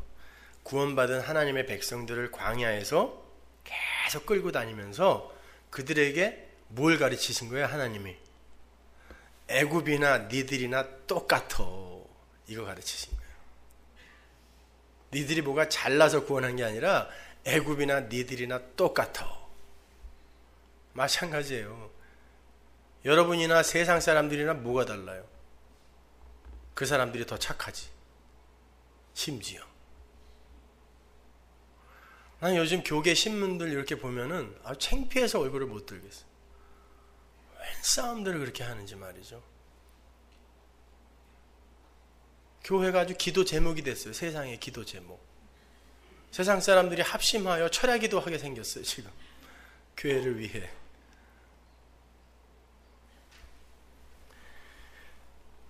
이스라엘과 애굽이 똑같다라는 걸 하나님이 이렇게 말씀하세요. 민수기 14장 22절. 나의 영광과 애굽과 광야에서 행한 나의 이적을 보고도 이같이 10번이나 나를 시험하고 내 목소리를 청중치 아니한 그 사람들은, 이 이스라엘이에요, 내가 그 조상들에게 맹세한 땅을 결단코 보지 못할 것이요 또 나를 멸시하는 사람은 하나라도 그것을 보지 못하리라. 여러분, 이스라엘이 하나님을 10번만 청종치 않았나요? 하나님의 말을 10번 청종치 아니한 사람이 누구예요? 바로잖아요. 그를 하나님은 강팍한 자라 그래요. 당시 고대시대 때 왕은 한 나라의 대표예요. 그러니까 애굽 전체, 마귀의 나라를 모형했던 애굽 전체가 하나님을 10번 청종치 않았단 말이에요. 근데 이스라엘이 똑같았다란 뜻이에요. 광야에서 니들은 애굽 왕과 방불한 삶을 살았다. 그런데 그들은 애굽이 그렇듯 도저히 하나님 나라, 내 나라에 못 들어가는데, 그게 23절이에요. 근데 내가 너희를 왜 넣어줘야 되니? 은혜로요. 그거 설명하는 거예요. 인생은. 여러분이 그 은혜를 아냐고요. 은혜를. 그래서 말씀을 맡은 이스라엘이 끝까지 구원받아야 할 존재로, 율법을 어길 수밖에 없는 마귀의 세간들로 드러나는 거예요. 그리고는 그럼에도 불구하고 하나님이 끝까지 그들의 옛사람을 죽여내고 하나님 나라에 데리고 들어갔다라는 하나님의 사랑과 은혜가 드러나는, 돋보이는 캔버스로 사용된 거예요. 이스라엘이요. 이게 말씀을 맡은 거예요. 그게 유익이란 말이에요. 성도는. 여러분도 마찬가지예요. 여러분도 혹 인생 동안에 그런 그림으로 나타날 수 있어요. 야, 이 새끼 말 더럽게 안 듣네 진짜. 이러. 근데 저걸 살려야 돼? 여러분 주변에 그렇게 보이는 사람 있죠? 그걸 가짜다 저거는. 이렇게 함부로 그냥 정죄해버리지 말란 말이에요. 그리고 누구는 슈바이처나 간디처럼, 야, 저 사람들은 저렇게 살았으니까 하나님의 일을 맡긴 사람들이 많네? 이렇게. 예수도 안 믿은 사람, 예수는 하나님의 아들이 아니다라는 논문으로 유명해진 그 사람이 무슨 하나님의 아들입니까? 하나님의 말씀을 맡았다는 건 그 정도가 아니란 말이에요, 여러분. 그래서 율법을 받고 지키지도 못한 그들을 말씀을 맡은 자라고 하고, 그게 유익이다라고 바울이 이야기하는 거예요.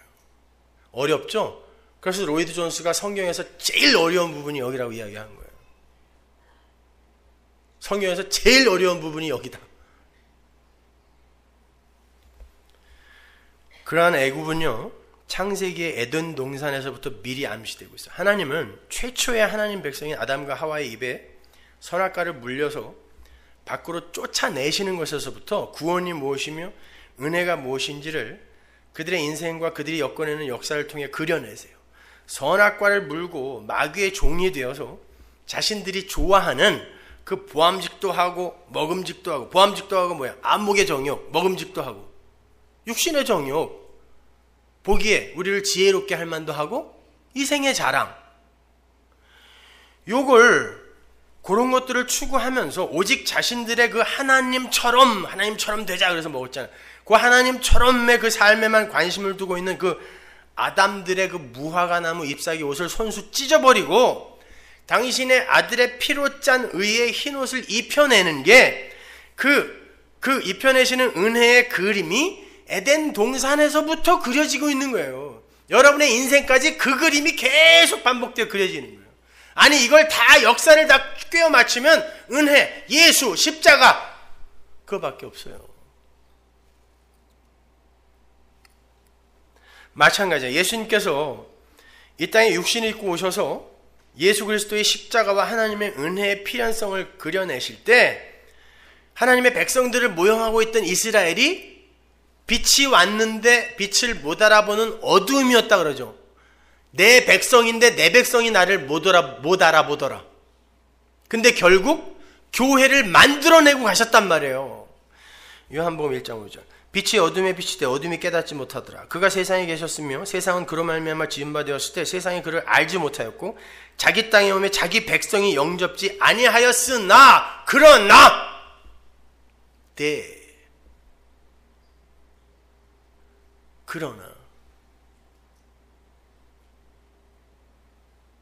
여러분의 인생 속에서 이 그림이 그려진단 말이에요. 그럼에도 불구하고 거기에서 생명을 만들어내는 게 나 하나님이다를 그려내는 거예요.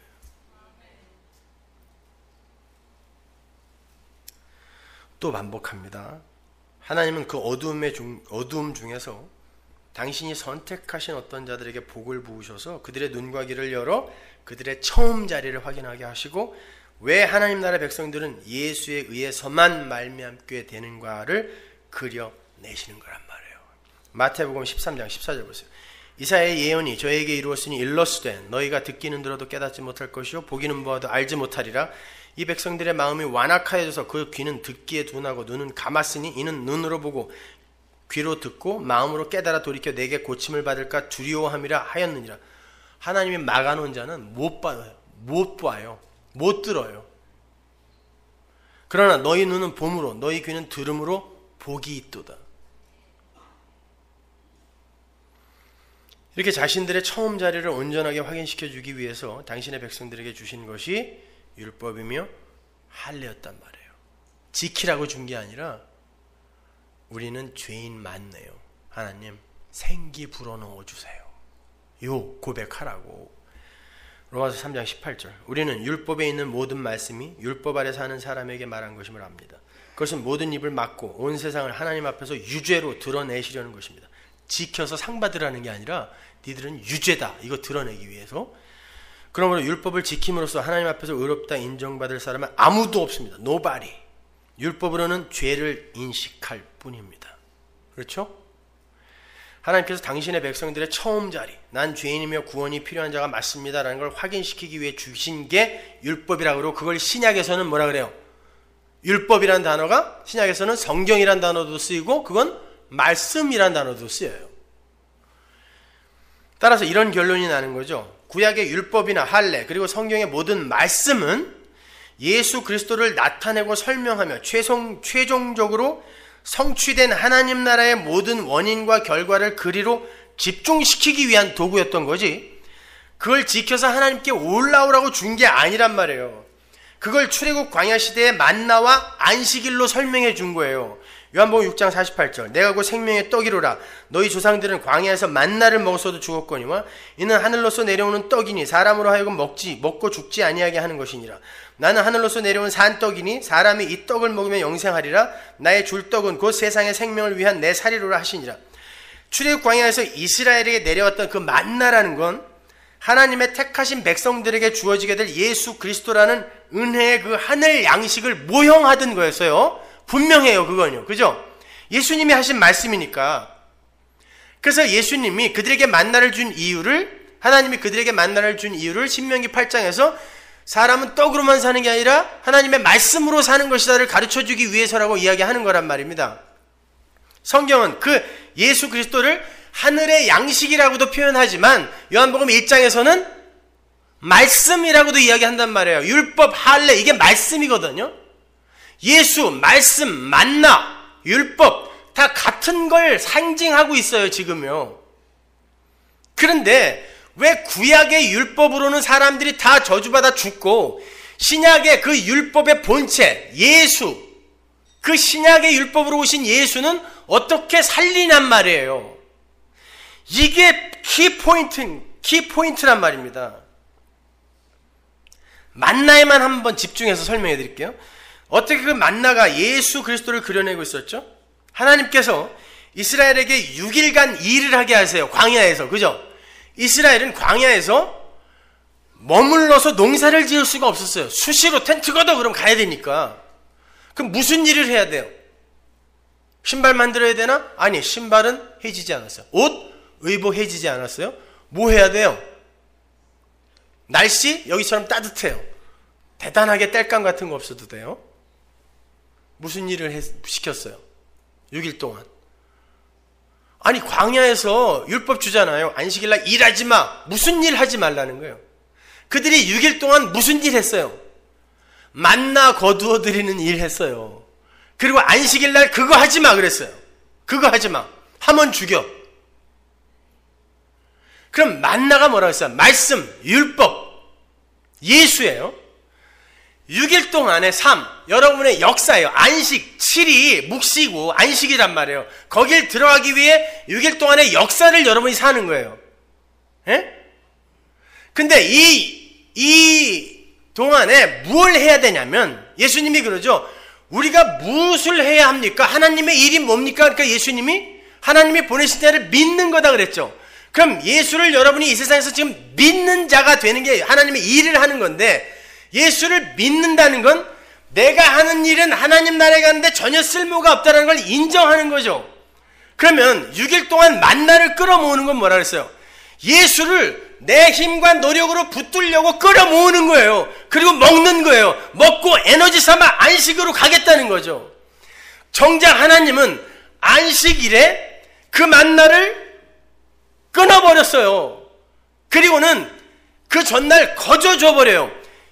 역사는 뭐냐면, 만나를 끌어모으려고 하는 인간들의 노력이 안식으로 못 간다는 걸 경험하게 하시고, 그리고 이 안식으로 들어갈 때는 반드시 하나님이 거저주는 예수에 의해 들어간다는 걸 설명하는 도화지란 말이에요, 여기가. 그래서 만나가, 예수라는 그 만나가 그들에게 주어졌는데, 그들에게 일하라 하는 거예요. 해봐. 맞아요. 여러분 열심히 사세요. 착하게 사세요. 제발. 이웃을 사랑하세요. 그러나 그것으로, 여러분의 그 노력으로 안식의 나라 못 들어간다는 건 반드시 깨닫고, 혹시 그 삶이 진심에 우러나서 나온다 할지라도 이건 예수가 내 삶 속에서 만들어낸 거라는 걸 인정하는 그 자리로 가는 거예요. 성도는. 그런데 성경을 보면 그 만나를 율법이라고 명확하게 이야기하는데, 한번 보세요. 출애굽기 16장 25절. 모세가 가로되 오늘은 그걸 먹어라. 오늘은 여호와께 안식일인즉 오늘은 너희가 그것을 들여서 얻지 못하리라. 6일 동안은 너희가 그것을 거두되 제7일은 안식일인즉 그날에는 없으리라 하였으나 제7일에 백성 중 더러가 거두러 나갔다가 얻지 못하니라. 여호와께서 모세에게 이르시되 어느 때까지 너희가 내 계명과 율법을 지키지 아니하려느냐. 만나 거두러 나갔는데 너 왜 율법 안 지켜? 그런다. 자, 만나와 율법을 지금 동일시하여 설명을 하고 있어요. 볼지어다 여호와가 너희에게 안식일을 주므로 제6일에는 이틀 양식을 너희에게 주는 것이니 너희는 각기 처소에 있고 제7일에는 아무도 그 처소에서 나오지 말지니라. 그러므로 백성이 제7일에 안식하니라. 아무 일도 안 했다는 거예요. 쉬었다는 거예요. 그게 하나님 나라의 사바스, 안식. 하나님이 6일 동안 완전히 맞추시고 예수 그리스도가 죽어서 이들의 먹이가 되어 예수가 이루는 나라가 안식의 나라, 하나님 나라임을 보여주는 거예요. 그게 만나와 안식일의 이야기란 말이에요. 출애굽기 16장 4절. 때 여호와께서 모세에게 이르시되 보라 내가 너희를 위하여 하늘에서 양식을 비같이 내리니 백성이 나가서 일용할 것을 날마다 거둘 것이라. 이같이 하여 그들이 나의 율법을 준행하나 아니하나 내가 시험하리라. 이건 배불리 줘서 배 터지게 만들어 놓고 말 듣나 안 듣나 보겠다 이런 말이 아니에요. 만나를 갖고 그들이 진짜 율법을 지켜 하나님 나라에 갈 수 있는가를 내가 한번 시험하여 그림으로 보여줄게라는 뜻이란 말이에요. 안식일 날 만나 거두러 나간 사람 다 죽었어요.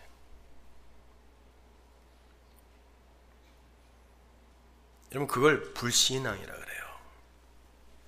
인본주의는 그 짓을 하고 있단 말입니다.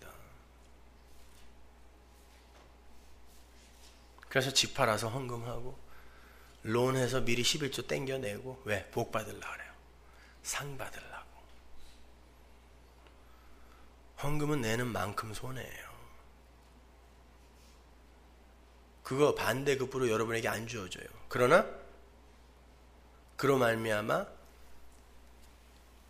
나를 위해 예수가 먼저 헌금으로 드려지고 하나님이 나를 사셨으므로 내가 하나님께 나를 드린다라는 신앙 고백을 할 수 있는 거예요. 이게 유익이지.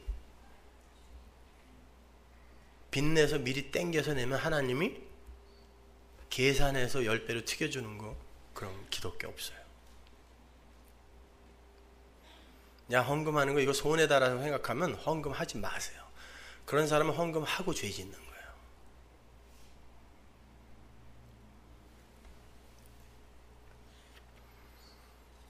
자, 그걸 그러면 시내산에서 주어진 율법으로 한번 설명해 보세요. 여러분, 시내산에서 이스라엘에게 율법이 주어지죠. 자, 율법은 지키라고 주는 거다? 아니다. 분명히 아니에요. 아니, 성경에 써 있잖아요. 왜 대답을 비춰? 내가 뭘 물어보면 다 함정이 있는 줄 알고 대답을 못 하죠. 아니잖아요. 앞에서 설명했잖아요. 찾아봤잖아요. 죄를 인식하게 하는 게 율법이라 그랬잖아요. 근데 그게 내려오면 인간의 죄가 폭로되죠. 당연히 죄를 인식하게 하는 게 율법이니까. 첫 언약의 율법, 첫 십계명 돌판 율법이 시내산에서 내려왔을 때 인간의 죄가 폭로되죠. 하나님이라고 그들이 만들어 놓은 게 금송아지였어요. 풍요의 신. 이게 죄예요. 우상 섬김. 하나님이 이건 다 죽여야 된다 그랬어요. 분명히. 그래서 도륙시킵니다. 칼 가진 자 나와라 그러고 3,000명을 죽여버리죠. 그때 모세가 가로막죠. 하나님, 날 죽이세요. 날 죽이세요. 중보자 예수의 모형이에요. 하나님이 내가 너 봐서 살리겠다 그래요. 그리고 두 번째 율법을 줘. 이게 새 언약이에요. 이 율법은 법궤 속에 들어갑니다. 그 이후로 이스라엘의 모든 전쟁은 이 법궤를 앞세우고 가야 돼요. 하나님의 전쟁은 바로 그 전쟁이라는 걸 보여주는 거예요. 어떤 전쟁이냐면 이스라엘은 두 번째 율법 돌판이 내려왔을 때 뭘 기억해야 했냐면 우리는 율법을 지켜서 이렇게 멀쩡한 게 아니라 모세라는 중보자가 우리를 막고 서서 하나님 날 죽이세요. 그리고 예린을 살리세요라고 했기 때문에 이렇게 산 것이다라는 것을 두 번째 그 돌판을 보고 항상 환기해야 됐어요. 그죠? 우리는 은혜로 산 거지 율법 지켜서 이렇게 산 거 아니다를 아는 그 믿음으로 여호와의 전쟁을 치러야 이기는 거란 말이에요. 그러면 이제 이스라엘이 안식에 들어가기 위해선 만나와 안식일의 이야기를 생각해 보세요.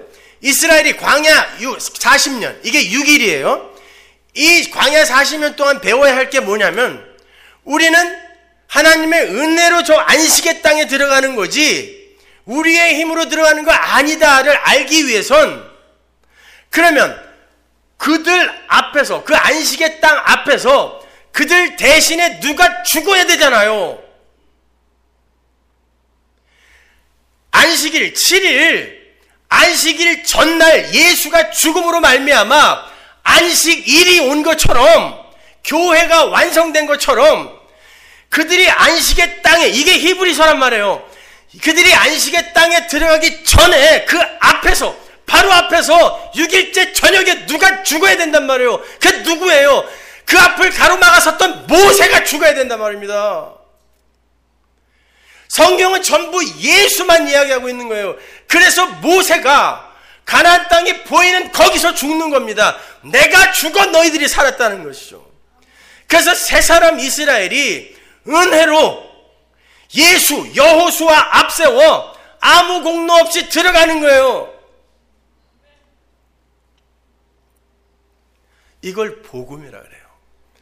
그걸 여러분의 인생과 역사가 그려내는 거예요.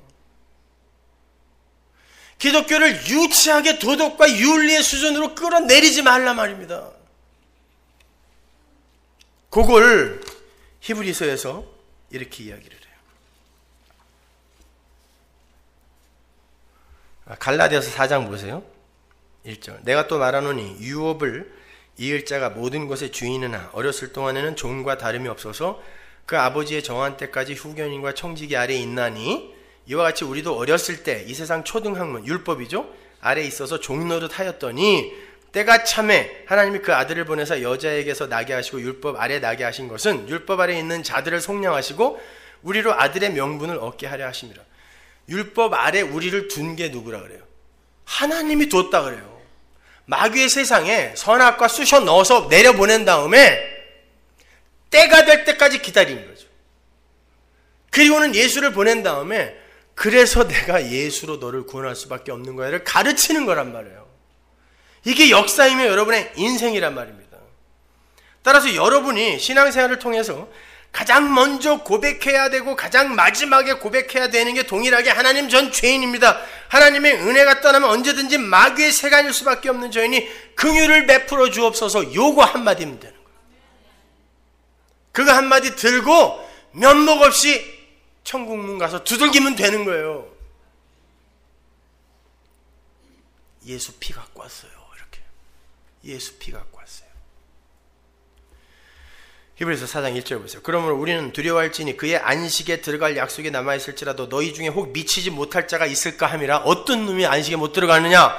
저희와 같이 우리도 복음 전함을 받았는데 그러나 그 들은 바 말씀이 저희에게 유익이 되지 못한 건 듣는 자가 믿음으로 그걸 결합하지 못했을 때 이건 지켜야 되는구나 라고 율법으로 도덕으로 윤리로 갔을 때 그들이 안식에 못 들어간다는 거예요.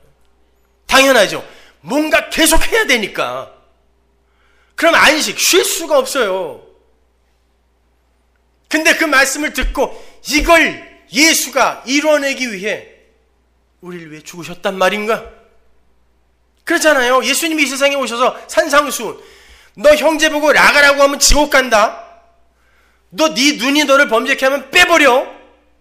팔이 범죄케 하면 잘러. 이건 율법보다 더 무시무시해요.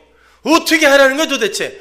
그러더니 6일째 죽어버렸단 말입니다. 모세처럼. 모세가 율법으로 이스라엘을 얼마나 다그쳤어요. 안 지키면 죽어 니네. 근데 가나안 앞에서 자기가 죽어버리고 안 되니까요. 죽어버리고 그들을 안식의 땅에 넣은 것처럼 예수가 니들 눈알이 범죄하면 눈알 뽑아 라고 이야기해놓고 지나간 여자 보고 간음하는 음욕만 품어도 간음이야 라고 얘기해놓고 그거 지키도록 회초리로 패면서 가르친 게 아니라 여섯째 날 죽어버린 거예요. 그리고는 다 이루었다. 창세기 2장 1절 다 이루었다가 뭐가 다 이루어진 거예요? 안식이 이루어진 거란 말입니다. 그걸 복음이라 그래요, 여러분. 그게 예수 믿는 거예요. 히브리서 4장 10절 보세요. 이미 그의 안식에 들어간 자는 하나님의 자기 일을 쉬심과 같이 자기 일을 쉬느니라. 이 쉼이 있냔 말이야. 이 자유가 여러분에게 있냔 말이에요. 자유가 있다고 절대 방종으로 안 가요. 자유가 있어야 진짜 일을 할 수 있어요.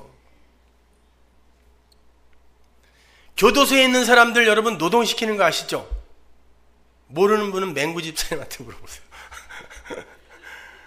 그 사람들이 일 최선을 다해서 열심히 하던가요? 공산주의 사회에서 사람들이 어떻든 일을 하는데 최선을 다해서 일하던가요? 집단 농장에서 자란 옥수수하고요, 자기 집 담장에서 자란 옥수수하고 크기가 2배 차이가 난대요. 어떻게 된 건지. 자유롭게 그 자유를 아는 자가 진짜 더 큰 일을 하는 거예요. 어떻게 성도가 자유를 안다고 방종해요?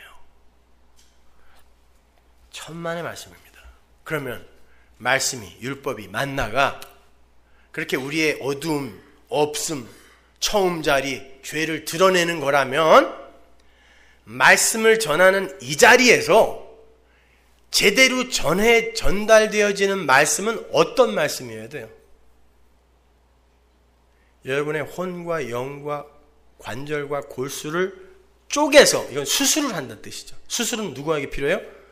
환자에게 쪼개서 골수 안에까지 너희들은 죄가 차 있구나를 가르쳐 주는 걸 설교를 잘한다고 하는 거예요. 여러분이 듣기 좋은 말을 해주는 게 말씀을 잘 전하는 게 아니라 내가 얼마나 큰 죄인인지 내 혼과 영과 뼈, 관절, 골수, 피 속에까지 죄만 가득 차 있다는 걸 알려주는 게 설교를 잘하는 거예요. 말씀을 잘 전하는 거란 말입니다.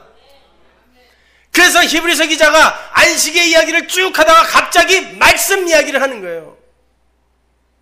다 드러난다, 다 드러난다.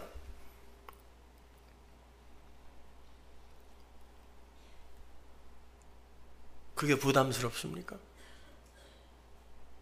아니, 대안이 있잖아요. 예수가 죽으셨잖아요.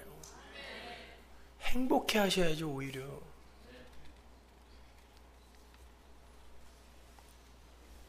히브리서 4장 12절 보세요. 하나님의 말씀은 살았고 운동력이 있어 좌우의 날선 어떤 검보다도 예리하여 혼과 영과 및 관절과 골수를 찔러 쪼개기까지 하며 또 마음의 생각과 뜻을 감찰하나니 지으신 것이 하나라도 그 앞에 나타나지 않음이 없고 오직 만물이 우리를 상관하시는 자의 눈앞에 벌거벗은 것 같이 드러나니라.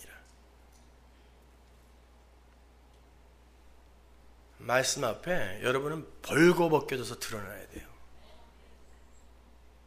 그리고는 이 벌거벗음을 가려주신 예수의 의의 흰옷, 그 세마포 옷을 땡겨 입으시면 되는 거예요. 이미 주셨으므로. 그리고 행복해 하시면 돼요. 기뻐하시면 돼요.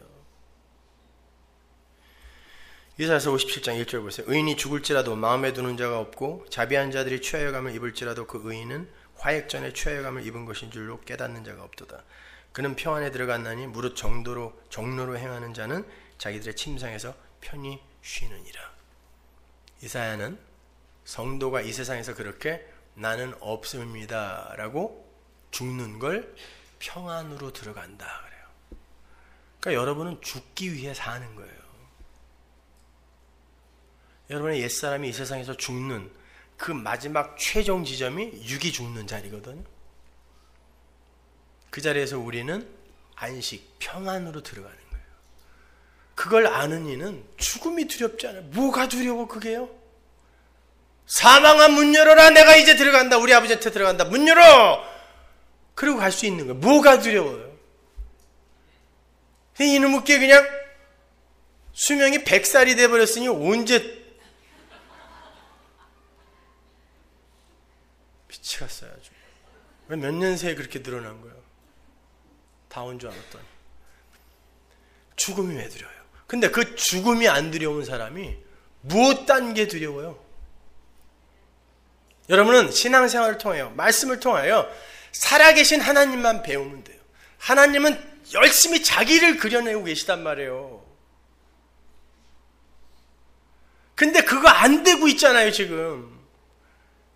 지난주에 어떤 인터넷 성도께서 이런 메일을 보냈어요 저한테. 딸이 무슨 장애가 있으신가 봐요. 아빠가 얼마나 고통스럽겠어요. 차라리 내가 아팠으면 좋겠죠. 그 어린 딸이라는데. 죽으라고 기도했는데 차도가 없어요. 하나님께 원망의 기도를 드렸대요. 하나님이 살아계시다면 적어도 이런 기도는 들어줘야 되는 거 아닙니까? 라고 원망의 기도를 드렸대요. 그러고 나서 또 메일을 쓰셨어요. 목사님, 제가 그렇게 기도를 드리고 나서 생각해 보니까 제가 평상시에 하나님을 살아있는 하나님으로 인식하며 그 살아있는 하나님을 위해 단 1초도 산 적이 없었다는 거예요. 근데 내가 뭔가 필요하니까 자꾸 살아계신 하나님을 찾더라는 거예요. 평상시에 나는 살아계신 하나님을 요만큼도 인식 안 하고 살았는데 뭐가 필요할 때만 하나님은 살아계시잖아요 이러더라는 거예요. 이게 우리의 모습인 거예요. 평상시에 우리는 하나님이 살아있다라는 생각을 요만큼도 안 하면서 필요할 때만 하나님 살아계시다면서요. 근데 어떻게 이럴 수가 있어요? 이러는 거예요. 여러분 인생과 역사를 통하여 그 살아계신 하나님을 배우세요. 그게 여러분이 이 세상에서 유일하게 할 일이에요. 예수 믿는 거. 그게 말씀 맡은 거예요. 유익이죠? 기도하겠습니다. 하나님 은혜를 감사합니다. 하나님 유익입니다. 무슨 사건이 어떤 현실이 우리에게 닥쳐도 그 모든 건 다 우리에게 유익입니다. 이겨내게 하시고 견디게 하옵소서. 예수님 이름으로 기도합니다.